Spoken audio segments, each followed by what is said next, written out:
नमस्कार दोस्तों, आज की कहानी एक इमोशनल कहानी है। सुबह का समय और उस समय पक्षियों का चहचहाना मुझे बेहद पसंद है। उस पर ये चलने वाली ठंडी ठंडी पुरवाई सब मिलकर मेरी सुबह को बहुत खूबसूरत बना देते हैं। आप सोच रहे होंगे मैं कौन? मैं कोई उच्च अधिकारी हूँ किसी जिले की जो खुद को इतना महत्व दे रही हूँ? तो बता देती हूँ, नहीं, मैं कोई उच्च अधिकारी नहीं हूँ। बस एक आम सी साधारण सी लड़की हूँ जिसका नाम है मेघा। मेघ के समान मेरा श्यामल वर्ण, ये है मेरी पहचान। पहचान दी है मुझे अविवाहित माँ नीलिमा ने, जिसने मुझे पालन पोषण किया। नीलिमा माँ, जिनके आसपास मेरी दुनिया है। उनका मेरे पास आना किसी रहनुमा से कम नहीं था। जब मुझे उनका साथ मिला तो मेरी दुनिया बदल गई। लोग कहते हैं जन्म देने वाले माँ बाप से ज़्यादा लाड प्यार हमें कोई नहीं दे सकता। बिल्कुल गलत कहते हैं लोग, क्योंकि मैंने जो अनुभव किया है उसके आधार पे ही मैं ऐसा कह रही हूँ। जरूरी नहीं रिश्ते सिर्फ खून के ही सच्चे हों। रिश्ते तो दिलों से निभते हैं, फिर चाहे वो खून के हों या ना हों, इससे कोई फर्क नहीं पड़ता। नीलिमा माँ, आप अगर मुझे नहीं मिलती, मेरा हाथ नहीं थामती, मुझे सहारा नहीं देती, तो मैं भी किसी रेड लाइट एरिया में लोगों के मनोरंजन का साधन बन खड़ी हो जाती। चुभने वाली नज़रों, मन भेदने वाले शब्दों का शिकार हो जाती। कितने कठिन जिंदगी हो जाती मेरी आपके बगैर, जिसे सोच के ही मेरी रूह कांप जाती है। 10 साल की लड़की थी जब मैं जीवन में दुखों के रंग देखना शुरू कर दिया। क्या ही उम्र थी मेरी, सिर्फ 10 साल, और रंग श्याम, एक मजदूर परिवार के 4 भाई बहनों में दूसरे नंबर की लड़की। बड़ी बहन देखने में अच्छी सुंदर थी तो सबकी लाडली थी, और मैं श्याम रंग की, इसलिए माँ पापा मुझसे त्रस्त रहते। 2 भाई भी थे जो अपना बचपना शान से जीते। जीजी मुझसे 3 साल बड़ी थी। उनसे छोटी एक और लड़की थी जो भगवान को प्यारी हो चुकी थी, इसलिए मुझ में और जीजी में इतना अंतर हो गया था। जब सूरज डूबने पर सारी दुनिया सो जाती थी तब मेरे माँ पापा की बातें सन्नाटे को तोड़ती थी, जो कभी कभी मेरे कानों में भी पड़ जाती थी। पापा अक्सर जीजी को बाजार दिखाने की बात किया करते थे और माँ उनकी बातों को टालते हुए कहती, अभी ज़्यादा जल्दी है, अभी बाजार दिखाओगे? लड़की को तो मनचाही बात भी नहीं बनेगी। लड़कियों की तो सुंदरता ही भावे है जमाने को। अपनी लड़की के तो उभार भी ढंग से ना हुए हैं, फिर महीने से शुरू हो जाए तो कछु बात बने। उनकी बातें बाल सुलभ मन को एक पल में भी समझ में नहीं आती। वो किस बारे में बात कर रहे हैं। कहाँ समझ थी इतनी कि बाजार दिखाने के नाम पे हमारे समाज का एक विशेष तबका मजबूरी में या रिवाज के नाम पे लड़कियों को दुल्हन वाले हाट में बेच देता है, जो उन्हें ऐसे घरों में पहुंचाते हैं जहां चिरागों की रोशनी मौजूद नहीं हो, या फिर उनसे खेलकर वेश्यावृत्ति के कारोबार में धकेल देते हैं। लड़कियों के जन्म पे उत्सव इसीलिए मनाए जाते हैं ताकि उनसे आर्थिक लाभ लिया जा सके। एक दिन सुबह सुबह माँ जीजी को खूब सजा संवार रही थी। जीजी भी खूब मन से सज संवार रही थी। लाल लाल लिपस्टिक, माथे पे बिंदी, कानों में झुमके, हाथों में चूड़ियाँ, पैरों में पायल, दुल्हन की तरह श्रृंगार किया था जीजी का। जीजी को इतना सस्ता संवरता देख मेरा बाल मन भी ललचा गया। माँ से सजने संवरने की जिद करने लगी। माँ ने खिसिया के गालों पे थप्पड़ जड़ दिया और फरमान सुनाते हुए कहने लगी, सजना संवरना तो गोरी लड़कियों को शोभा देता है, तुझे सजा संवार के अपना तमाशा नहीं बनाना है। बाल सुलभ मन कहाँ माँ की बातों का बुरा मानता है, सो मैंने भी नहीं माना। फिर सज संवर के दीदी के साथ जाने की जिद करने लगी और वहीं पैर पटक के बैठ गई। माँ और पापा को गुस्सा दिखाने लगी। बाजार देखने का मन जोर जोर से कर रहा था और चिल्ला रही थी। मेरे मोहल्ले की पड़ोस की लड़कियां तो बाजार में जाती ही थीं, लेकिन बाजार से उन्हें वापस आते मैंने नहीं देखा। मेरा मन भी सवालों से घिर जाता था। आखिर बाजार में ऐसा क्या होता है जो सज संवर के जाती है लड़कियां, कोई लौटती ही नहीं? कितनी ही रस्में कराई जाती है घर से निकलते समय, थापे देना जो समृद्धि का प्रतीक होता, और वहीं अनाज की बारिश कराना जिससे उनके घर से निकल जाने के बाद भी घर धन धान्य से परिपूर्ण रहे, द्वार पूजा, गौ पूजा, और अंत में मुड़कर न देखना। ना जाने कितनी ही रस्में निभा कर लड़की जाती, ठाट से सवारी निकाली जाती और सड़क पर जाके एक गाड़ी में लड़की और उसके पिता के साथ वो बैठ जाती। फिर लौट के चेहरे पे प्रसन्नता का भाव रखे उसके पिता ही लौट कर आते। वो लड़की बाजार की गलियों में ना जाने कहाँ गुम हो जाती। मैं सोचा करती उसे रास्ता नहीं नजर आता, या फिर दूसरा रास्ता पकड़ के दूसरे रास्ते चली जाती, किसी गुमनाम मंजिल की तलाश में। क्या बाजार की रौनक इतनी लुभावनी होती है कि जो एक बार जाए वहां से निकलने का मन नहीं करे? ऐसी जवाबों की तलाश में मेरा मन भटक रहा था। कोई उचित जवाब लेकिन तब भी नहीं मिला जो मेरी बाल मन की जिज्ञासा को शांत कर सके। अपने छोटे से घर के आंगन में पैर पटक के बैठी हुई थी। मैं चुप नहीं हुई तो पापा ये कहकर मुझे बाजार ले गए कि शायद बड़ी बहन का मोह है, इसीलिए जिद कर रही है, एक बार इसे भी दिखा लाता हूँ, हमें भी ये पता चल जाएगा कि छोरी को आगे पालना भी है या नहीं। उस पल मासूम मन को ये नहीं समझ में आया क्यों कहा था खुद के पिता ने मैं ऐसा। क्या सच में वो मेरे पिता थे या मोल लिया था मुझे, या यूं ही सड़क से उठाकर पाल लिया था? कहाँ मन के इन सवालों में उलझा हुआ था और पापा की बातें सुन के बस मैं खुशी से बावरी हो गई। जीजी के साथ मैं भी हाट जाऊंगी। अब मुझे पता चल जाएगा हाट में जाने वाली सजी सवरी लड़कियां वापस क्यों नहीं आती है। मैं भी थोड़ा लाली लिपस्टिक लगाकर पापा और जीजी के साथ वहां हाट के लिए निकली। रास्ते में जो भी जान पहचान का मिलता उनसे मुस्कुराते हुए उत्साह उत्साह में दुआ सलाम करती, हालचाल पूछ लेती। हाल चाल पूछते हुए मेरी नज़र गाड़ी के दूसरे छोर पे बैठी जीजी पे पड़ी, जो डरी सहमी घबराई सी सिमटी हुई सी बैठी हुई थी। उनको देखते ही मेरी सारी खुशी फुल हो गई। मन में ख्याल आया, इस फेरिस्त में मेरी जीजी भी शामिल हो गई। बाजार की उन गलियों में मेरी जीजी भी घूमने निकल जाएगी और फिर कभी लौट कर घर वापस नहीं आएगी। सोचकर ही मन भर गया। मैं और जीजी के गले लग गई। जीजी भी मुझे गले लगाकर रोने लग गई। देखो, पापा चिल्लाते हुए कहने लगे, ज़्यादा आंसू मत बहाओ, साज सिंगार सब बिगड़ जाएगा और फिर हाट में कौड़ियों के भाव ले जाना पड़ेगा तुझे। ऐसे में बिरादरी में हमारी नाक कट जाएगी। मुझ पे चिल्लाते हुए पापा ने मुझे जीजी से अलग होने के लिए कहा और मैं चुपचाप जाके एक और बैठ गई। कुछ देर में ही पापा ने गाड़ी रुकवाई। मैंने उत्सुकतावश नज़र उठा के देखा तो हाट बिल्कुल अलग जान पड़ा मुझे। वहाँ ना तो कोई खिलौनों की दुकान थी, ना ही मिट्टी के बर्तनों की सजावट भरी टपरी।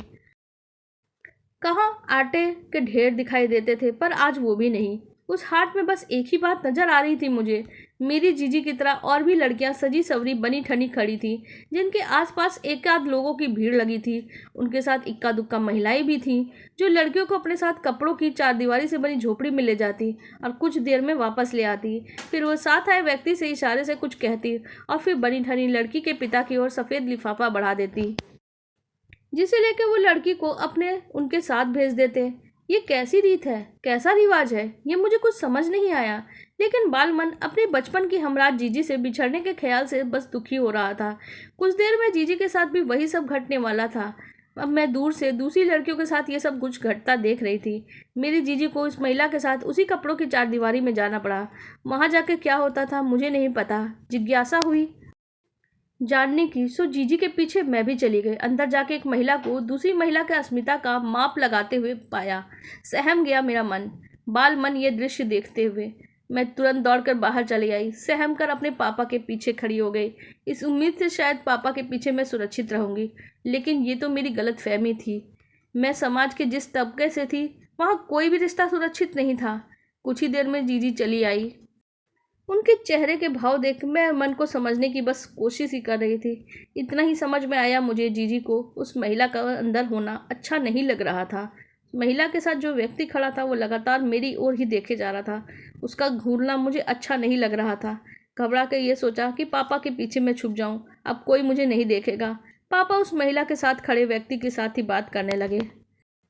मैं अपने ही ख्यालों में उलझी चारों ओर देख हाट के नियम समझने की कोशिश करने लगी। हाट का एक नियम मुझे समझ आया था, एक बार लड़की को उस चार दीवारों के अंदर जरूर जाना होता। मैं सोच में गुम थी, तभी कुछ देर में पापा की आवाज़ सुनाई दी। वो मुझसे कह रहे थे, श्यामली बड़ी किस्मत वाली है जो उसे जीजी के साथ ही रहने को मिलेगा। अब तुम हमेशा अपनी जीजी के साथ रहोगी। सुनकर मुझे बहुत अच्छा लगा, लेकिन मैं बाकी सबसे दूर हो जाऊंगी, ये सोच के मन डर से सिमट गया। उस आदमी ने पापा को एक लिफाफा थमाया, जिसे पापा ने हंसते हुए थाम लिया। जीजी और मैं उस औरत और उसके साथ आए एक आदमी के साथ में चल दी। हमें जो कुछ दूर खड़ी एक गाड़ी के पास लेकर गया। वो महिला हमारे साथ बहुत अच्छे से पेश आ रही थी। चेहरे पे मधुर मुस्कान और आंखों में प्यार लिए उस औरत ने जीजी का हाथ थाम लिया और मैं उसके साथ गाड़ी में पीछे की सीट पे बैठ गई। मैं भी अपनी जीजी के बगल में ही बैठ गई। उस आदमी ने गाड़ी दौड़ा दी, जो एक बड़े से घर के सामने जाके रुक गई।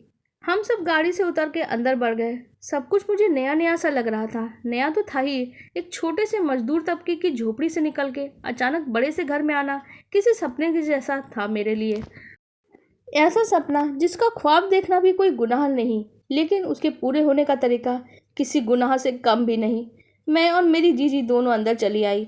वो घर बेहद खूबसूरत था, जिसमें आधुनिक सभी सुविधाएं मौजूद थी। पर घर के सामने एक थोड़ी सी बुजुर्ग महिला बैठी थी, जिसे देखते ही हमारे साथ आए हुए लोगों ने सलाम किया और हमको भी वैसा ही करने के लिए कहा गया। उस औरत ने हम दोनों को ही अपने पास बुलाया और जीजी की ओर घूरते हुए वो साथ आई औरत से ये कहने लगी, रेवती अच्छे से माप तौल कर ही लाई है ना इस लड़की को। इस घर की वंशमेल बढ़ाने में सक्षम होगी कि नहीं? दिखने में तो सुंदर लग रही है, कोई दाग धब्बा तो ना है शरीर पे। ये सुन के कई सवाल मन में आए। वो बूढ़ी औरत किस बारे में बात कर रही है, और वो जीजी को उस घर में क्यों लेकर आए हैं। वही पता चला उस औरत का नाम रेवती है, जो उस बूढ़ी औरत से कह रही थी सब देखभाल कर ही लाई हूँ। इस मालिक की नई रखेल को, मालिक को भी ये भाई है। अब आप समय पे दिखवा लें अपने गुरु महाराज से, कब किस घड़ी किस नक्षत्र में इस मालिक के साथ कमरे में भेजना है। मैं उनकी बातें समझने की कोशिश कर इधर उधर देख रही थी। मुझे ऐसा लग रहा था जैसे अचानक ही मेरी दुनिया बदल गई है।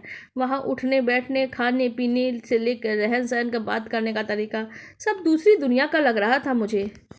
मैं सब समझने की कोशिश कर रही थी, तभी उस बूढ़ी औरत की आवाज़ सुनाई पड़ी, जो फ़ोन पे किसी से बात करते हुए कह रही थी, जी गुरुजी, जैसा आपने कहा वैसा ही किया गया है। दुल्हन वाले हाथ से छोरे के वास्ते लड़की चुनकर घर आ गई है। अब ये सही समय देख के बता दो किस समय दोनों का मेल होना सही होगा। और ये सुनकर जब मैं जीजी की ओर देखी तो वो मेरे साथ घबराई सी खड़ी थी। शायद उन्हें समझ में आ गया था वो किस बारे में बात कर रही हैं। कुछ देर बाद बूढ़ी औरत ने फ़ोन रख दिया और रेवती से कह उस कमरे में ले जाने के लिए कहा। मैं भी जीजी के साथ जाने लगी तो मुझे वहीं खड़ा रहने के लिए कहा गया। बूढ़ी औरत को सुनकर ही मन डर गया। मुझे यहाँ क्यों रोक लिया गया। मैं वहीं एक और सिमट कर खड़ी रह गई, जो मेरी अबुझ पहेलियों की शुरुआत से भरी हुई थी। मैं वहीं खड़ी थी, तभी एक नज़र एक बार फिर साथ आए व्यक्ति पे पड़ी, जो अभी भी मुझे घूरे जा रहा था।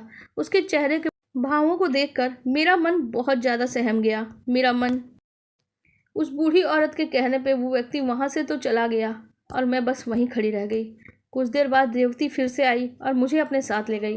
घर के साफ सफाई का काम मुझसे कराने लगी और मैं डरी सहमी उस कार्य को चुपचाप करने लगी। एक दिन कार्य करते हुए मेरे कानों में जीजी की चीखें सुनाई पड़ रही थी, जिसे सुनकर मैं उनके पास जाने के लिए बढ़ गई, लेकिन रेवती ने मुझे रोक दिया। नहीं समझ में आया ऐसा क्यों किया उसने।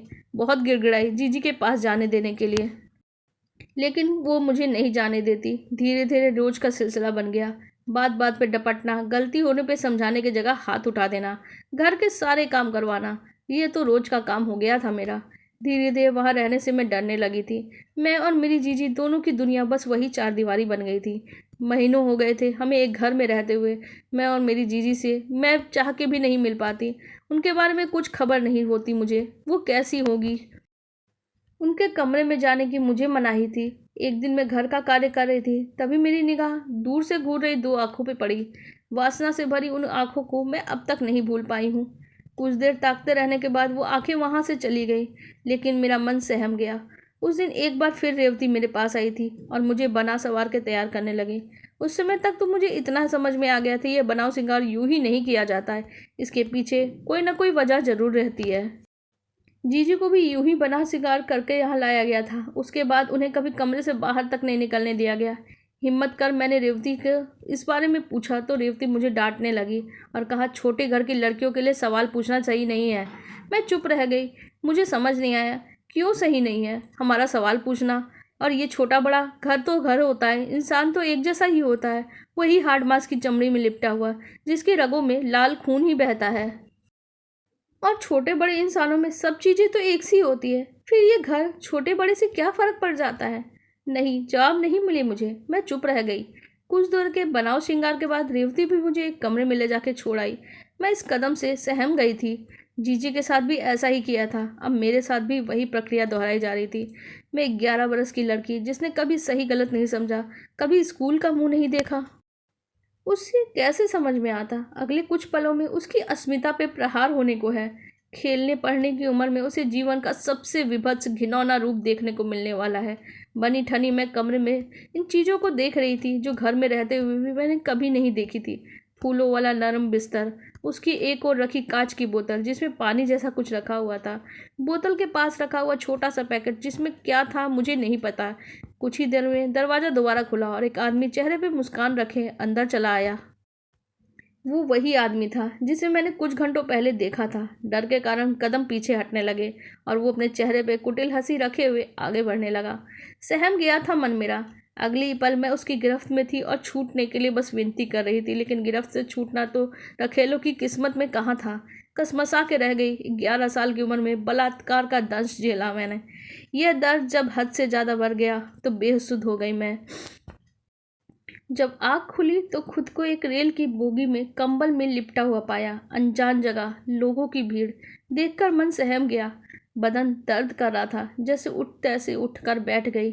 खुद पर नजर डाली तो सवस्त्र उन्हीं दुल्हन वाले वस्त्रों में पाया। कहाँ थी मैं? कैसे पहुंची? यहाँ तक कि सवालों की झड़ी बस मन में लग गई। खुद में सिमटी हुई रेल की उस बोगी में बैठी यात्रियों की ओर ताक रही थी। रेल रफ्तार से दौड़ रही थी और किस्मत ना जाने किस गुमनाम मंजिल की तलाश में निकली थी जो रूठ चुकी थी। खगड़िया से ला किस्मत ने दिल्ली पटक दिया। रेल रुक चुकी थी और मैं सहमते हुए रेल से नीचे उतर आई। शरीर बेहिसाब दर्द कर रहा था और भूख प्यास के कारण जवाब देता जा रहा था। जान न पहचान, न मंजिल का ठिकाना। नहीं, निरीह अकेले भीड़ में चलती हुई मैं एक बेंच पे जाकर बैठ गई। कुछ समझ में नहीं आ रहा था कि क्या करूं, कहाँ जाऊं, किससे मदद मांगूं। ना जाने कितनी रेलगाड़ियां आई और चली गईं, कितनी गईं, मैं तो बस उन्हें जाते हुए देखती थी। पास ही पानी की टंकी थी तो पानी पी लिया। भूख के कारण पेट दर्द होने लगा। पेट पकड़ के वहीं बैठ गई। दिन से रात हो गई लेकिन मैं वहीं बैठी बस चारों ओर देख रही थी, इस उम्मीद से शायद ईश्वर का कोई रहनुमा भेज दे मेरी मदद के लिए। कुछ देर बाद आंखों के सामने किसी का हाथ पकड़ा सफ़ेद रुमाल झटका। मैं मूर्छित सी हो गई। जब आँख खुली खुद को फिर से एक बड़े घर में पाया, जहाँ पे फिर सजी सवरी लड़कियां, महिलाएं दिखाई दे रही थी, जिसे देख के इतना तो मैं समझ गई कि फिर मैं ऐसी ही जगह पे हूँ जहाँ लड़कियों को सजा सवार के कमरे में भेज दिया जाता है और फिर वही दर्द वेदना शरीर को सहनी होती है। सिमट गई मैं खुद में। मेरा मासूम बचपन उस सजी सवरी मुखौटे वाली लड़कियों में खो चुका था। मन उस विभत्स दृश्य को याद करके सिहर गया। मैं वहाँ से भागने के बारे में सोचने लगी, जहाँ इतना सरल नहीं था भागना। वहाँ से चारों ओर देखती मेरी नज़र घर की खिड़कियों पे पड़ी। मैं बस उम्मीद से भर गई, शायद यहाँ से भाग पाऊँ मैं। सबके सोने का इंतज़ार करने लगी, लेकिन 24 घंटे होने पे भी वहाँ की रौनक कम नहीं हुई। उस घर में उतनी ही चहल पहल थी। कुछ और रास्ता ढूंढने लगी निकलने के लिए, लेकिन कुछ समझ नहीं आ रहा था। अपनी किस्मत समझ के बस उसे स्वीकार करके बैठ गई। इतनी उम्र नहीं थी मेरी, सो मुझे उन लोगों के बीच नहीं भेजा जाता, लेकिन महीने में एक बार लड़कियों के साथ अदाएँ सीखने के लिए ज़रूर भेजा जाता था। मेरे साथ कुछ और लड़कियां भी थी जो मेरी तरह ही मजबूरी में थी। वहाँ उम्र बढ़ने के साथ समझ बढ़ती गई। इसी समझ के साथ वहाँ एक बार फिर लड़कियों के साथ बाहर जाते समय भागने की जुगत लगाई। जब बड़ी लड़कियां अपने कार्य पे थी और मैं उनके साथ लोगों से बात करने के तरीके, चलने फिरने के तरीके सीख रही थी, तभी चुपके से एक गाड़ी में जाकर छुप गई जो वहाँ से निकल रही थी। किस्मत एक बार फिर मुझे कहीं लेकर जा रही थी, लेकिन कहाँ, इस बात से मैं पूरी तरह अनजान थी।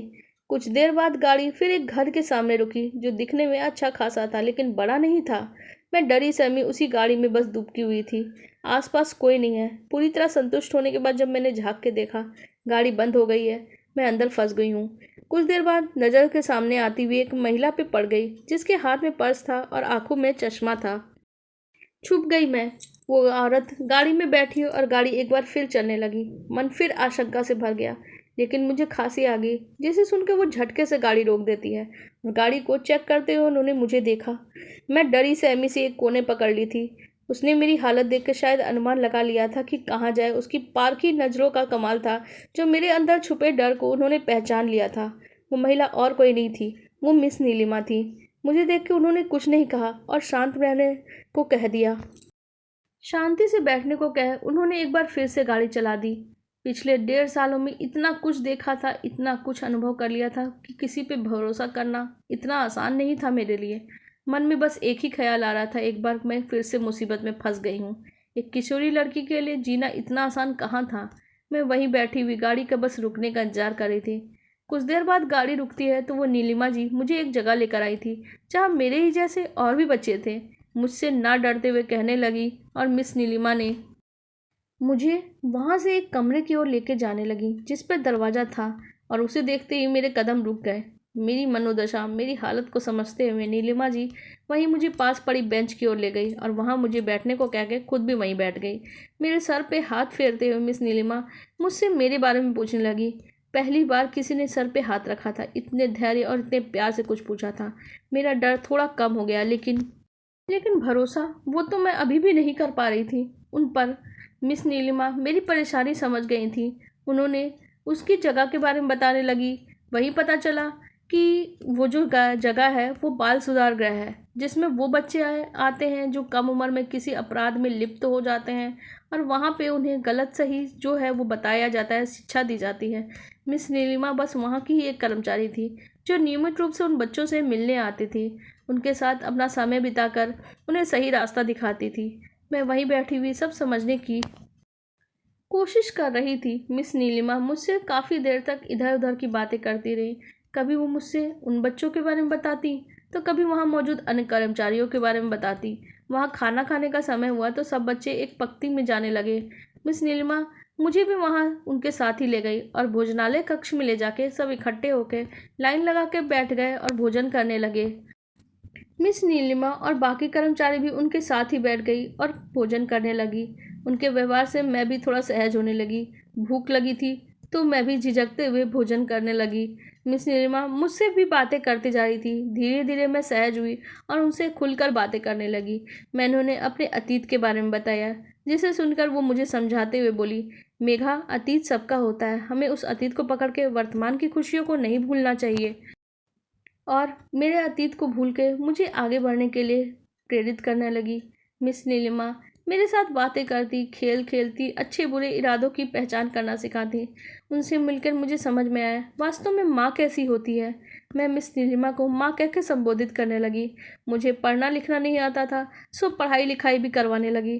धीरे धीरे मुझे पढ़ाई लिखाई की महत्ता समझ में आने लगी। समय गुजरने के साथ मिस नीलिमा मुझे अपने साथ घर ले आई, जहाँ मुझे पता चला मैं जिसकी गाड़ी में छुप कर आई थी वो व्यक्ति तो उनका भाई था। मैं उधर से वो गुजर रहा था। मैं मिस नीलिमा और उनके भाई के साथ ही रहने लगी। मैं धीरे धीरे पढ़ना लिखना सीख गई। तब मुझे पता चला रिवाज के नाम पे जो मेरी जैसी लड़कियों के साथ होता है वो गलत होता है। शिक्षा की कमी के कारण विशेष तबके के लोग इस प्रथा को अभी तक निभा रहे हैं। मैंने मिस नीलिमा को इसके बारे में बात की तो हमने कहा हम साथ मिलकर इस प्रथा के विरुद्ध कोई ना कोई उचित कदम जरूर उठाएंगे। इसी का निर्णय लिया, जहां मैंने संघर्ष के जरिए दुल्हन वाले हाट को रोकने के लिए कोशिशें शुरू कर दी। साथ ही अपनी वास्तविक पहचान बताए बिना मिस नीलिमा की मदद से उन सबको शिक्षा का महत्व समझाने के लिए विभिन्न कार्यक्रम चलाई, जिसके बारे में प्रयास आज तक जारी है, इसी उम्मीद से कि एक दिन हम जरूर सफल होंगे।